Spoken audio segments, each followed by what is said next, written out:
5, 4, 3, 2, 1. Good morning, guys. Good morning. It is Wednesday night for us, Thursday morning for you guys. In case you wonder why we say that, we pre-record these in the evening. That way it can release at 3 a.m. as a morning devotional. Why 3 a.m.? Because the East Coast is 3 hours ahead. That way they can get it when they get up to go to work or school or start their day. You know, so that's why we do that. Pre-record them. You know, very early on in the beginning of doing these relevant Bible talks, you know, the whole point in the beginning, because I was like, you know, when should I release this? That's actually, I don't know if any of you ever think about it, but when you have a YouTube channel, when you release a video is very important because people are busy, people are at work. And so you got to like, man, when do I release this video to get the maximum viewers? You know, because you're doing a video, so the more people can see it. You know, so early on we decided that we would do it at 3 a.m. You know, that way everybody starts their day with it. And not that we would do it at 3 a.m, but to release them. And what we do is pre-set them. So you pretty much do a premiere to be set at that time. Yeah, I didn't know. It's scheduled to be set at that time. We've been on YouTube for 10 years now. And I didn't know you could pre-schedule something. I had no idea. So now, that's why even now, if you're subscribed to us, that's why you get the flyer for the Sunday sermon or the flyer for the Wednesday Bible study before it even happens. Because it lets us, it's not that we pre-record it, but it lets us put a flyer, information saying we're about to go live for Sunday, or we're about to go live for Wednesday night Bible study. You know, so it's pretty cool, man. I really like the platform of YouTube that allows us to do this, you know, with the smartphone. Yeah. You know, and it's like back in the day, guys, a lot of the televangelists, people that used to be on TV, preachers used to see, they put themselves in a hard position. And I guess I get it because there was no internet back then. So the only way you were going to hear preaching for those that couldn't go to a church, you got to remember there's people in hospitals, there's people convalescent homes, there's people that are handicapped, there's people that were incapable. So all that was available to them was radio and television. Yeah. You know, so a lot of these televangelists, they had to raise up large amounts of money in order to broadcast. I never found out how much it costs, but it's in the thousands every month. So whatever TV station, whatever, they want their money, you know, and it's really expensive, which is why you always saw those televangelists asking for money, doing the telethons. You remember that? All those telethons and all that. The marathons and stuff. Yeah. You know, regardless of that. I remember Jerry Lewis. Who? Was it Jerry Lewis? No, that's a singer. Yeah. Jerry Lewis, he would do a telethon. Are you talking about somebody else? No. Oh, the comedian. Yes, the comedian. He actually held a telethon as well. Yeah. I know you're talking about that. I thought you were talking about the singer, the one that sings "Great Balls of Fire." No. Then he played. You know, he was Jimmy Swaggart cousin. Oh, okay. Yeah. Jerry Lee Lewis. Yeah. No. Yeah. The other one. Yeah, you're right. Yeah. Yeah. He held a big old... That wasn't a Christian one. That was for... just a regular telethon for something else. Like different causes, huh? Mm-hmm. Yeah. Yeah. Yeah, I do remember that. Dang, it was old. really, really old. Yeah, we're old if you remember that. That was real old school. So, I get it, you know, and I know a lot of that money was abused and stuff, but that's not my point. My point was, it really was expensive. You know, and here's the thing. How many people got saved, though? Yeah. You know, every time, like, I don't know if you remember this, but Billy Graham, he would be broadcast on the big channel, CBS or ABC or whatever, when I was little, man. And, wow, you know, that was the way they could reach the world with the gospel, which it cost thousands and thousands of dollars. But having a smartphone does away with the middleman. Yeah. Like, we don't have to go through broadcasts. We don't have to pay radio. You know, same thing with radio preaching. That costs money. That stuff ain't free to get on a radio station because it costs a lot of money to have a radio station going. So by the internet and these platforms, it allows us to broadcast free. Yeah. And I think it's a pretty cool thing. I mean, And I think it's awesome because it's such a big platform and you're able to reach the world, Yeah. And I think it's awesome. It's amazing. And we may not have millions of viewers, but we have such an amazing group. We Yeah. have such an amazing family on here. I love you guys. I love you guys so much. But on another note, still on that note, though, I want to say okay. one more thing. Go ahead. Are you going to forget, though? no, Say it in your head. So I don't want you just to forget. go. So my last thing I wanted to say about that is this, right? Is that there's a give and take, though. Because back then, if you were young back then growing up, you only had only a couple channels on TV. So if you were on TV, there was a high chance for millions to see you. It was like channel 3, 10, 13, 40, like that. So now, though, the give and take is now we can broadcast free, but there's thousands upon thousands of YouTube channels. Yeah. Everybody is fighting for your attention. Video games, Netflix, Prime, YouTube, you name it, and that's the give and take. So anyways, that's all. I'm done with that subject. Do you remember? Told you to say it in your head a bunch of times. I didn't. Why didn't you listen? I don't know. But anyways, You said on another note. Yeah, on another note though. Since we have such a big family, and I say that because I consider you guys, part of the family. I know that this is a YouTube channel, and in the YouTube world, people may think that, we're just on the other side of the screen, or, and maybe on other channels, people may look at other channels as the people on the other end unreachable. But that's not us, guys. I want you guys to know, I want our family to know that we are always here for you guys.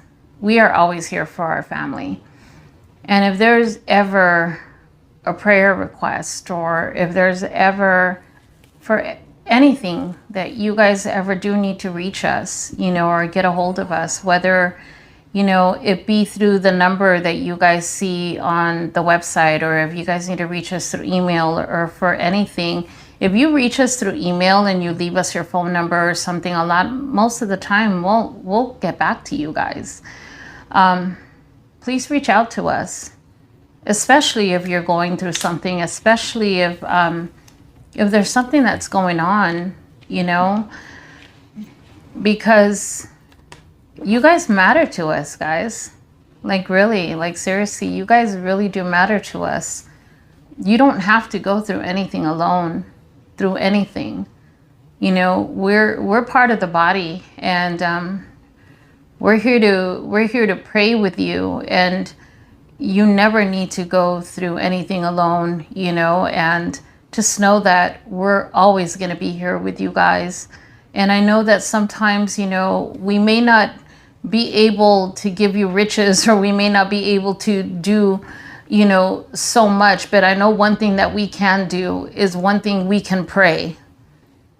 We can be there in prayer, and we can be there to give you that moral support, and we can be there to cheer you on, and we can be there to give you the encouragement and to give you the words, and to be there to be part of that body, because that's what we do as family.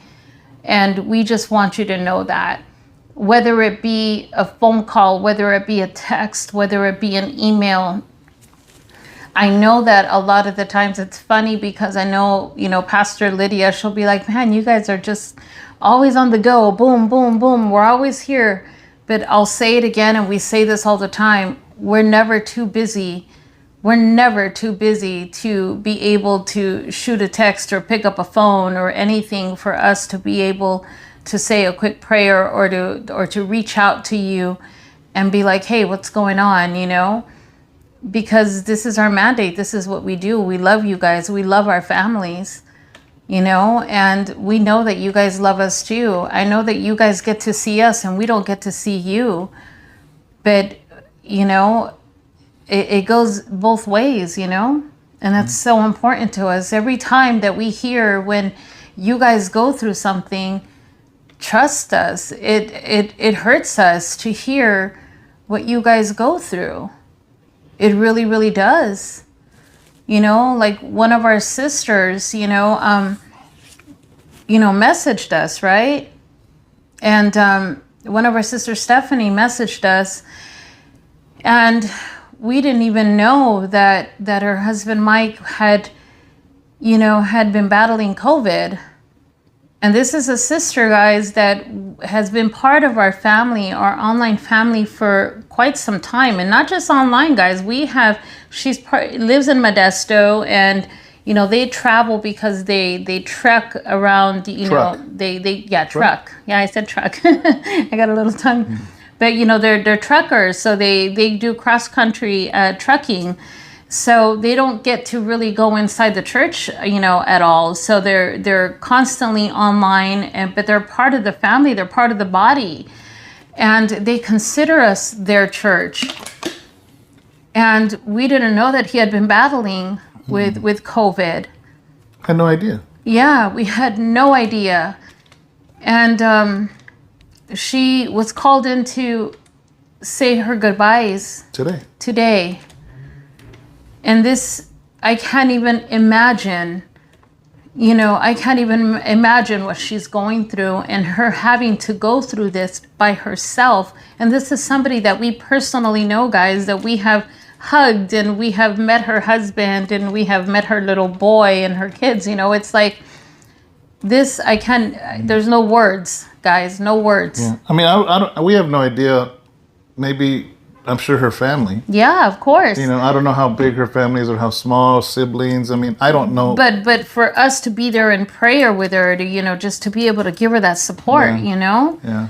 So guys, we want to be there and support with you in anything that you guys go through. We want to be able to be there in happiness and in joy and in hardship and everything, and if you want to share that with us, then we're here for you, is what we're trying to say. We're here with you and for you. Hey boys, go ahead. Say hi, guys. You have to say hi now. How's it going? Okay. So that's what we're just trying to say, guys, that we just want to be with you guys through it, with you guys through it all, and we're here. And I just had to say that, No, and that's important. It has to be said, Yeah. So many things, going on, so many things happening at the same time. It's like we have people coming to the Bible study today that were gone. We have a couple of our youth leaders that were gone for 3 weeks because of COVID. Yeah. This is their first time back, was today. It felt so good to see them, Yeah, just all these conversations and things, and so, we really appreciate you guys. You are literally an extension of what it is that we do in Modesto, and I don't think you guys realize that. I don't think you truly, I say that we've had a channel for 10 years, and I want to be clear on something, is I didn't really understand this platform or how important or impactful it would be. So honestly, for maybe... Actually, up until the time we did these devotionals. You know what? Around the time of the pandemic, up until that point, I cared about YouTube. I always made sure that everything was broadcasted. Every Wednesday Bible study, every Sunday service. I always made sure that was top priority. But that's as far as I went. It was almost like you're just a fly in the wall, kind of watching us do church. If you really go back, I hardly looked into the camera, hardly addressed you guys directly. But after the pandemic and all the churches shut down, including ours, it changed the dynamic. It changed the dynamic for me. And then even doing this, because did we do this before the pandemic? devotionals? We did, huh? I don't remember. We were doing devotionals before the pandemic. So then it was even before that. Then, yeah, because actually, let me reiterate. Doing these devotionals made my perspective change, but honestly. Did you mean you're a fly in the wall because you can't see them, so they can see you? No, so it's like no, they're a fly in the wall. They're like some camera stuck in the corner while we do church. You know, they weren't really addressed. They weren't talked to. Nothing. Then the devotionals helped it a little bit because we were able, myself too. I'm saying me because I'm the one that was preaching all those years. I was able to address you guys directly, but then came Sunday, you guys would become the fly in the wall again.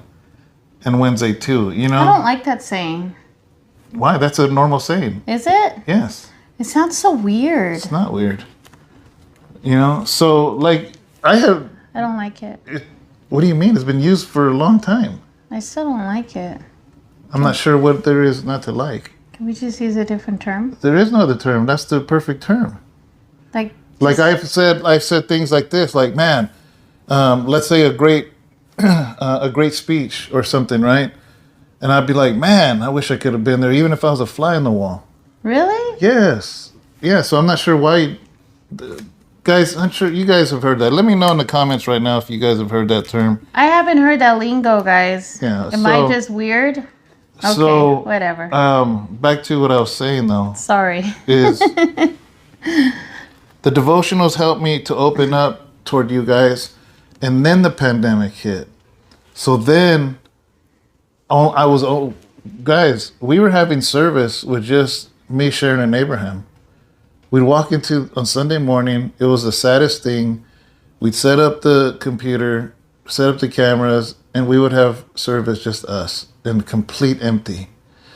And that forced me to address the camera because that's all that was watching, the people in the camera. You know, but it's weird because ever since the churches, we opened up kind of right away, you know, like a month and a half later. But that really greatly affected us. And speaking for myself, it greatly affected me to where now you guys are no longer just that camera over there. You guys are a part of what it is that we do. Yeah. You know, and it's this crazy dynamic that I don't even know how to define it. Well, I think for me as well,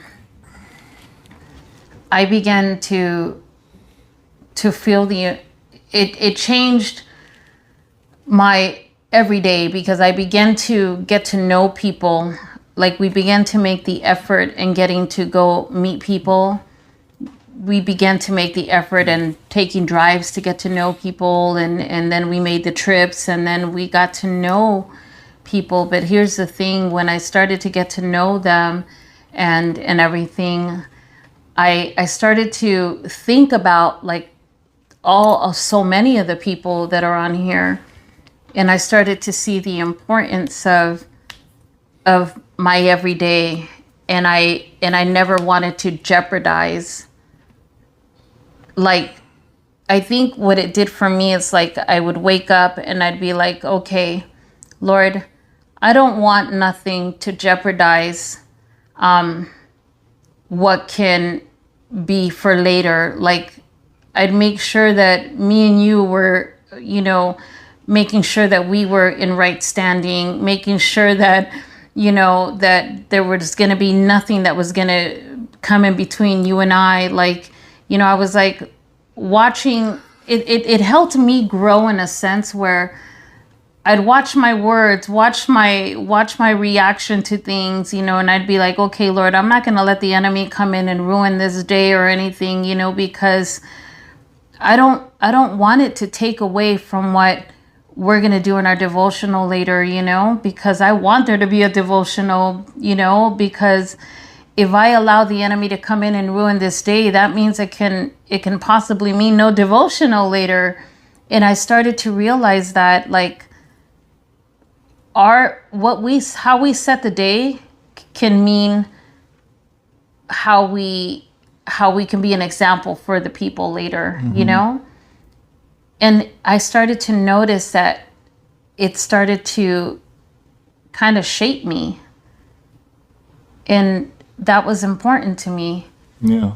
Because I began to realize, like, Lord, you're doing something in me and in my heart. You're using them to shape me. You're using them to teach me something. And I think through all of that, it brought me just so much closer. And then on top of that, I just began these relationships, and I have gotten very close to so many people. Yeah. You know, I have spiritual daughters now, like Naomi, you know. Naomi's one of them that I've just, you know, I've become like, you know, a spiritual mom to her. And it's like, you know, I feel like God has just brought me so close to so many people. And I'm just so grateful for that, because I don't think I would have ever had that. You know, after hearing you say that, I realize there's 4 stages I saw in a transformation and how this channel changed or changed me. The first one goes back to starting these devotionals. So it let me be myself more. Yeah. There's people at our church that know me less than you guys, because here, this is me. This is what I'm like. Sometimes I'm serious, like right now. Sometimes I'm all giggly and I can't stop laughing. You know, sometimes I mess around or joke around. So, you know, this is me. You know, this is what you're going to get, you know. So anyways, the devotional stage was step 1 on building this, what we got.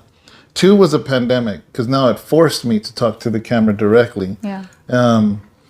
3 was you guys starting to visit. Mm-hmm. So that was a big one, because we are at a point now where like 80% of people that visit are because it's you guys watch online first. That never happened before. You know, so 3 was you guys actually coming. So you would come and be like, oh, this is me.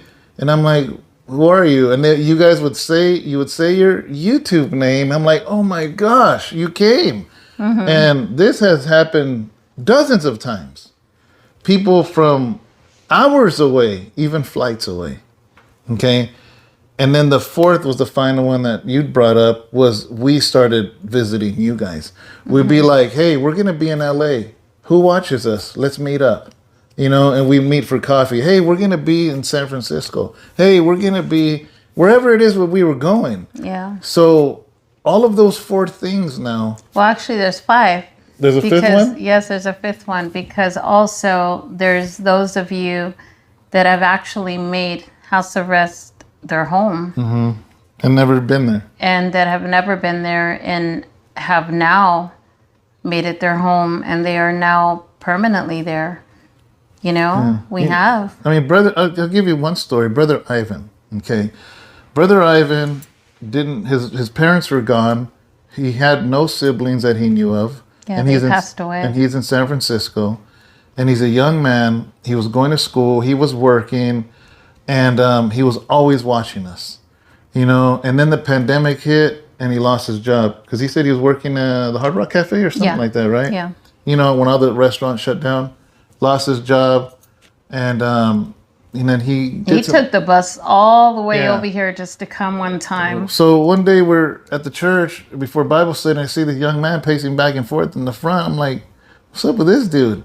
And it was Ivan. What happened was he took the bus all the way from San Francisco. He took BART, which is our subway system in the Bay Area. Then he took a bus all the way to Modesto, wandered around for a few hours. Took him hours to get there. Until Bible study started. And long story short, he found out he had 2 half-sisters there in Modesto. He moved. He literally moved. He saved for maybe 8 months. And moved to Modesto to be a part of the church family, reunited with the sisters he never knew. He's working now, and he's part of our church. I mean, that's extreme, the fact that he did all that, moved over here just to be closer. Yeah. You know, but yeah, we could tell you story after story of Naomi a lot of people. And Daniel. Yeah, Naomi and Daniel. Yes, Naomi and Daniel are part of our family. And they walked in one day, and they have not left, guys. And she is They're like our spiritual daughter and son now. You know, we're about to marry them. You know, and Yeah, they're engaged right now. yeah, they're engaged, and I've had them here in my home, and they come and we barbecue, and I'm just so blessed by them and tremendously blessed by them. And then we have our burrito, our burrito Jesse, you know, and Vanessa, and just tremendously blessed that we just got to meet his mom, who we brought his mom. We met them on doing a live. Yeah. I was at the church and you were working on the prison ministry. I Yeah. was bored, so I went live. And all the way, I was on for 3 hours. And I'm like, all right, guys, I'm about to get off because I'm hungry. I'm about to hit Jessica's taco truck.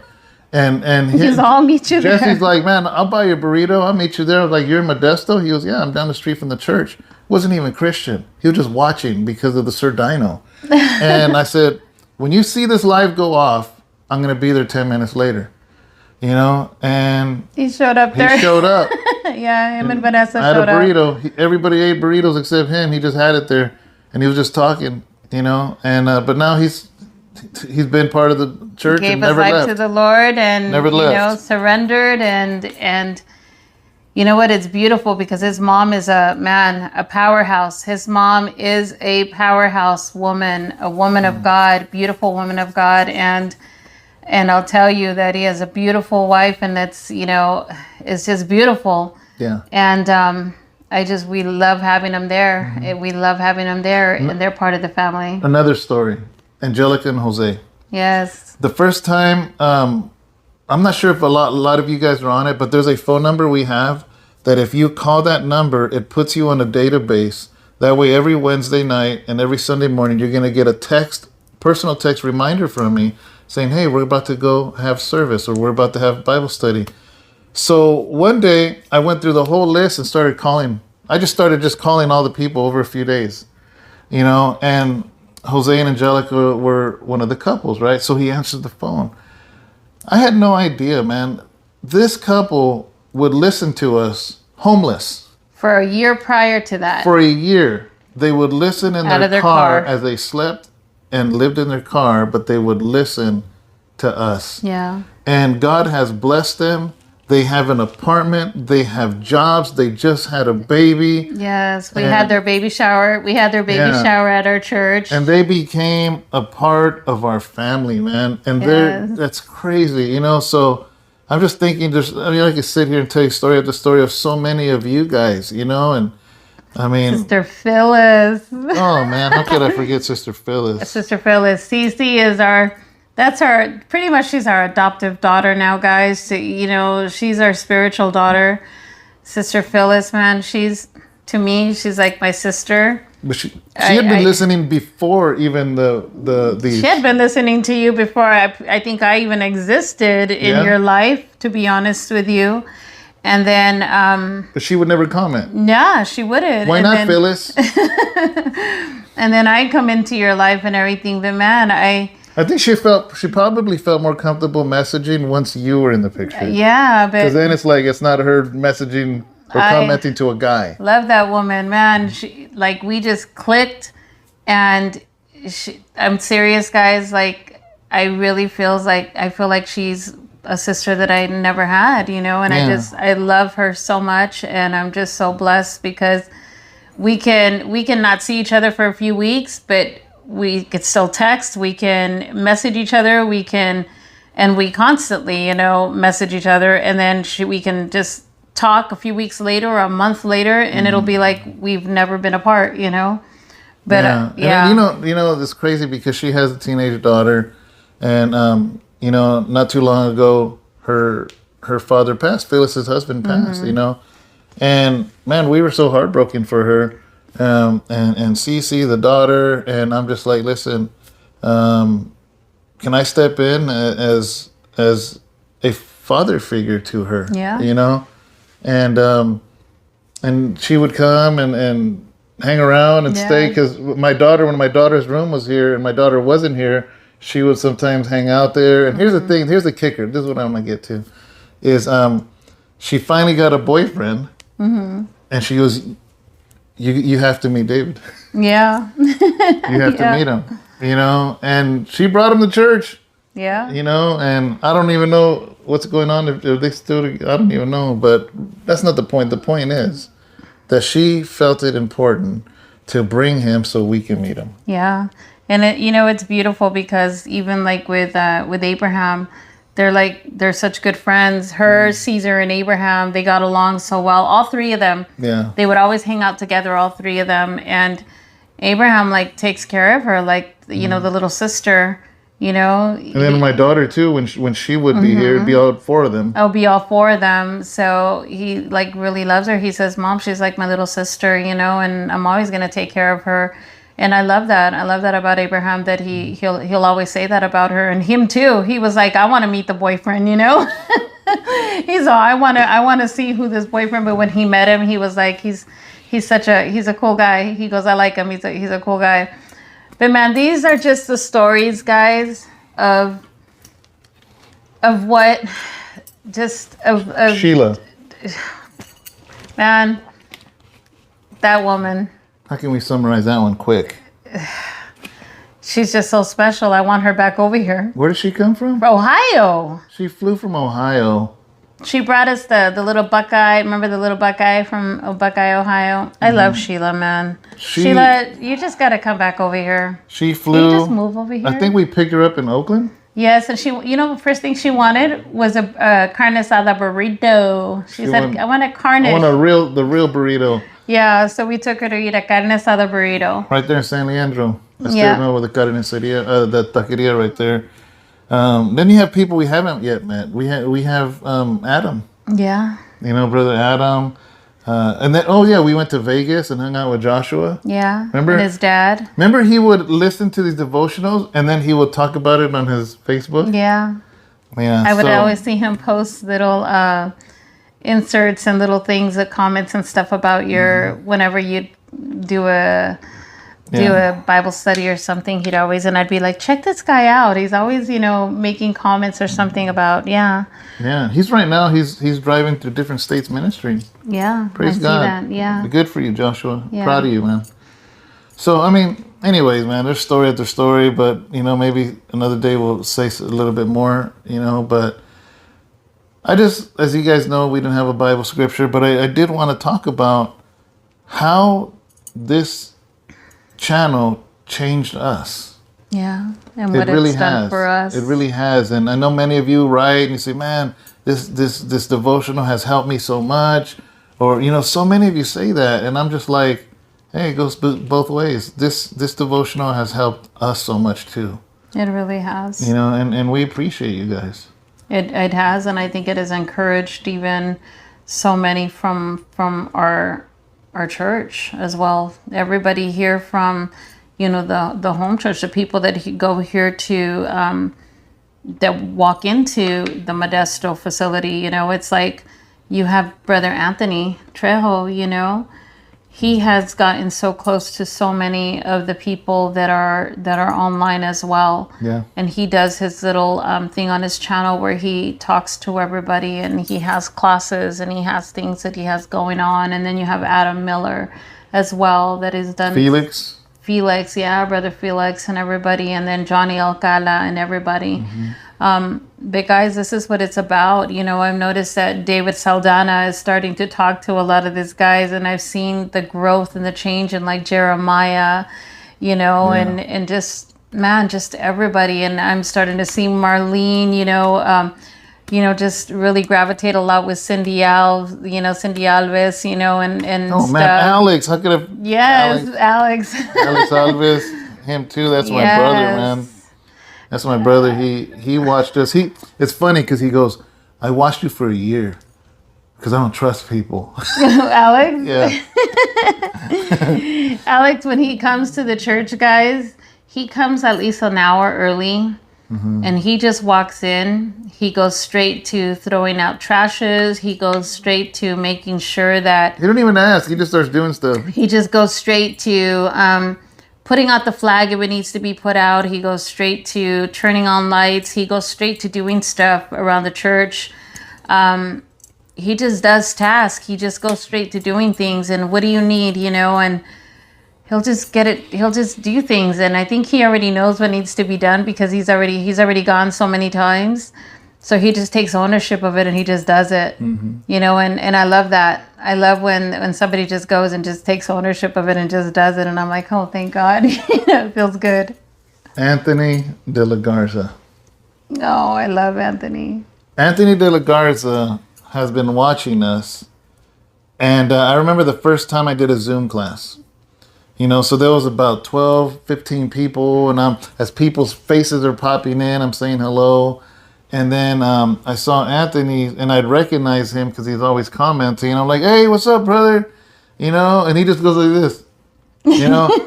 But then I see a message, and basically I had no idea that he's paralyzed, like from his throat down.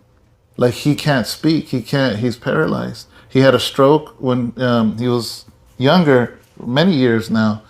And he can't go to church. And I mean, he can, but it's a lot of work to get him moved and get him in the van and get him. He came one time. He came one time though, but this is his church, you know. And so when he found us and we addressed the camera, guys, to someone that can't easily come, that meant the world to him. Yeah. To actually feel, and then we would interact and we would talk and we mention him, and a lot of you guys know his situation and you comment with him. Guys, you have no idea. You breathe life into him. Yeah. This church has breathed life into that man, you know, and we love him so much. And he came, and man, I had to do a good sermon. I'm like, man, this guy came all, you know, he's in Modesto, but I mean, he came through all that trouble. His family went through all that trouble to bring him. And Brother Anthony, that's some pressure on me. I'm like, man, I got to bring it now. You know? Oh, and he'll tell you too. Yeah. He'll make sure to tell you. And so since then, we visited him. Was it his birthday? Yeah, it was his birthday. Yeah, it was his birthday. Mm-hmm. Yeah, we went over there. Yeah, because we took him a little cake or something. Remember? Yeah. Yeah, and a hat. Yeah. Identified or? Yeah. Was it identified? Yeah, we took him a hat. Yeah. Yeah. So or Christian. I don't remember. It was a hat. Anthony, tell us what hat it was on the comments. Mm-hmm. But man, you know, that's when I'm like, wow, this channel affects so many people. You know, even all the way from the UK with what's her name, Naomi Sievert. See, yeah, she's not in the UK though. Or what is it?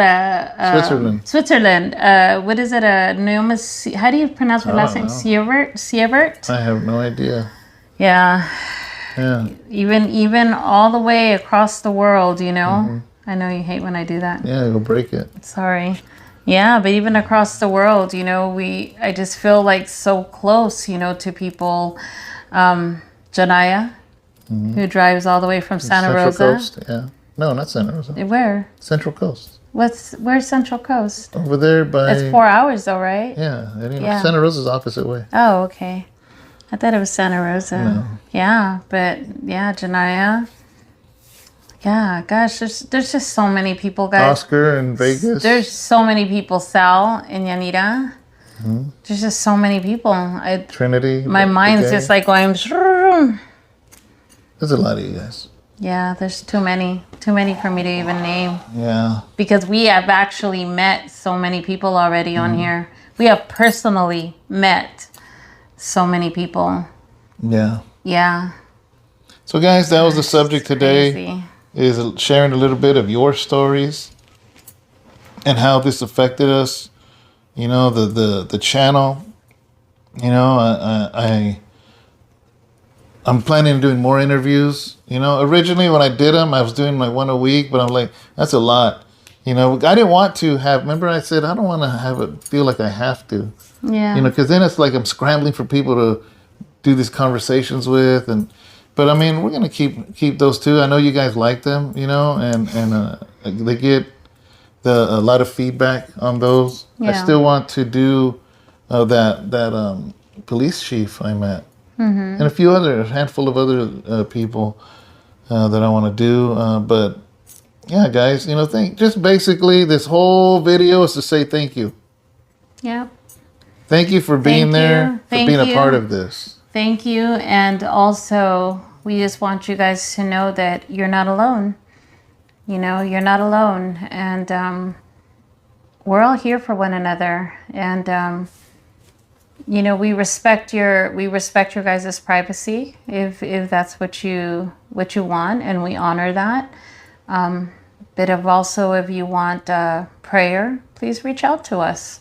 Let us know what it is that you want, and we will honor what it is that you want. But the thing is that you just don't have to do it alone. That's the thing. You don't have to do it alone. If you just want to, talk to David and I and just say, I just want to talk to you guys and just want you and Pastor David to pray for us and not share it on YouTube or not let anybody else know, then that's okay too. Because we'll take it unto the Lord and we'll be in agreement with you guys and pray with you guys, and we're okay with that. And if you guys are good with bringing it so the whole family can come together and pray together, then we can do that as well, because the more prayer, the more that's okay. But you gotta reach out and let us know what it is that you want, because this is what we're here for. This is what the kingdom is for. This is what the family is for. This is what the body is for. The Lord has called us so that we can be part of the body, so that we can be together in fellowship and in prayer and all that we do in unity. Not to be, what do you call them, Lone Rangers? Yeah, there ain't no Lone Rangers in the kingdom. Yeah, we don't want to be that Lone Ranger, guys, because there's too much idle time when we're in alone time, and that's where the enemy comes in and tries to use that moment in that time so that he can separate you and bring anxiety and bring depression and bring a lot of negativity. And that's where suicide and a lot of unnecessary stuff begin to creep in, and that's what we don't want, guys. We don't want that. We don't need that. So what we need is life. What we need is encouragement. What we need is positivity, and we need good stuff.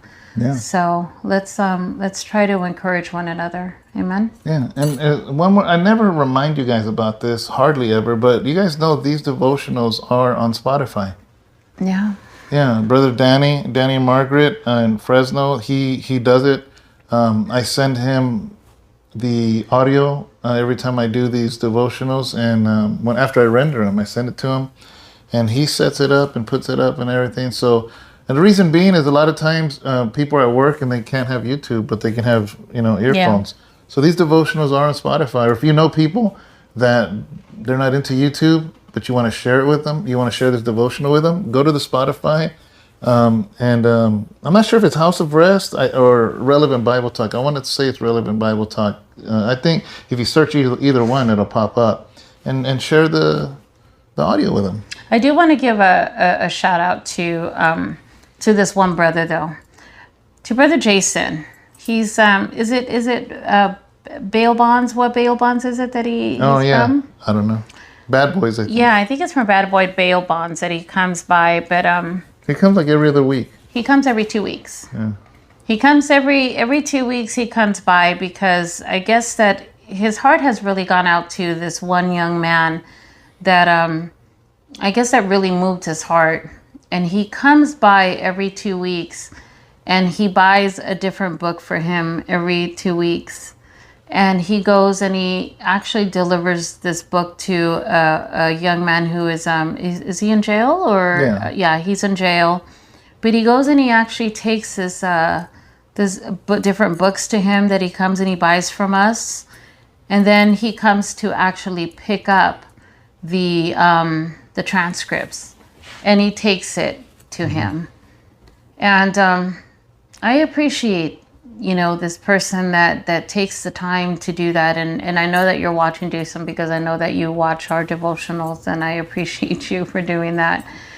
But brother, I want to say thank you for doing that. Mm-hmm. And may the Lord just really bless your heart abundantly for doing that, because, this is what you do for your profession. And this young man walked in to your place and you saw something in this young man and you're depositing and you're planting that seed and you continue to deposit into his life, and that doesn't go unnoticed. So the word doesn't come back void. And it doesn't. And, and I just pray that the Lord continue to give you words and to continue to give you the wisdom and that knowledge to continue to impart that into that young man.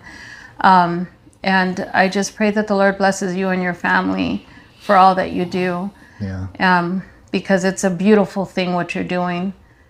Because, I just pray that you continue being that example, brother, and that other people see that and that they do that themselves, because it's beautiful. So thank you.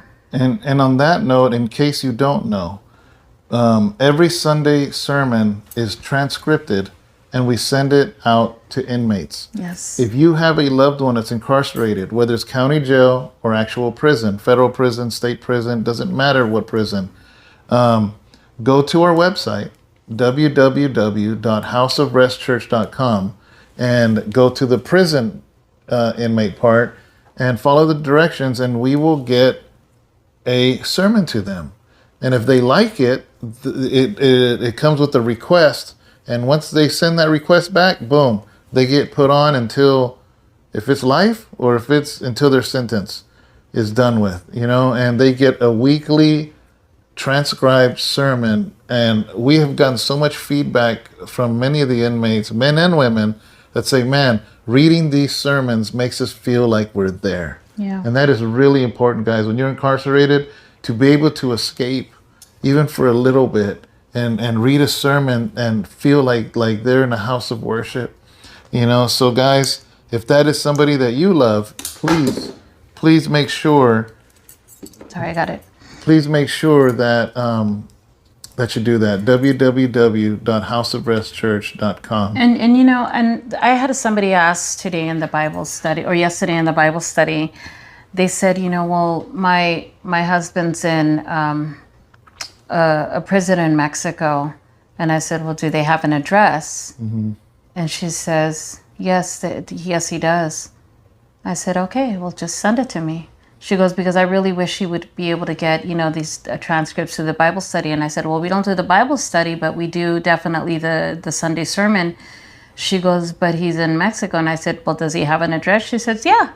And I said, send it to me. If there is an address, guys, if they have an address to the prison and they have an inmate number, and if you have sent them mail and they can get mail, we can send a transcript to them. Yeah. So if they can get mail, we can send them a transcript. Yeah. I'm glad you said that, because a lot of times other countries, their mail system is all jacked up. But if they're getting your letters, then they will get ours. So. Yeah. If they're, that's why it's so important. If you are able to send them something, but we need the information exactly the way that you send the information. That's why it is so important that you go onto the website, that you go to the website and you fill out the information on where we have the prison ministry on there, and you fill out all the information on there, because when you fill that out, it goes directly into the system, so that way we can get that information and fill out the forms that we need to do so that we can get him on the list and get them going. But guys, please make sure you do everything legibly, that you write their last name correctly, their first name exactly the way. Inmate number, housing number, yes, everything, because sometimes things are missing, and sometimes I get things back, and unfortunately, if I get it back and if I don't have a contact information for you or for anybody, then I feel bad, because then the inmates are left with not getting a transcript, and I don't want that to happen. And you're thinking they're getting them. Yeah. And they're not. And so it has to be exact. And sometimes please check your emails, because if that does happen, I will contact you by email, and I'll be like, hey, I received, the inmates, letter back, do you have another address, or can you please recheck the address? So please check your emails in case I do send you, something in regards to your loved one. Okay? Well, I think that's it. All right, guys. All right, guys. We love you guys. Have a blessed day and See you enjoy your tomorrow. coffee. Bye. Bye-bye.